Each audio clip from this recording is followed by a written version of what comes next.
துலா ராசிக்கு இன்றைய ராசி பலன்கள் எப்படி இருக்க போகுது அப்படின்னு பார்த்தீங்கன்னா, உங்களை பொறுத்தவரையிலையும் வெளிவட்டார பழக்க வழக்கங்களில் கொஞ்சம் எச்சரிக்கையாக இருக்கணுங்க. அதே நேரத்தில் தொட்டதெல்லாம் துலங்க போகிறது.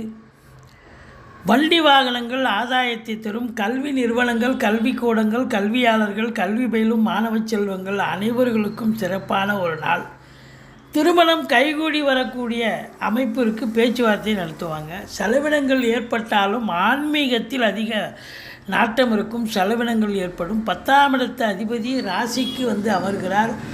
பகல் 1:36க்கு பிறகு நீங்கள் தொழில் ரீதியாக ஒரு திருப்பு முனை, என்ன பண்ணலாம், ஏது பண்ணலாம், எங்கே கடன் வாங்கி தொழிலை விரிவாக்கம் பண்ணலாங்கிற ஒரு நினைப்பில் இருப்பீங்க. உத்தியோகம் பார்க்குறவங்களுக்கும் ஒரு நல்லதெல்லாம் நடக்கக்கூடிய ஒரு அமைப்பு இருக்குங்க. இருந்த போதிலும் பேசுவதில் எச்சரிக்கையாக இருக்க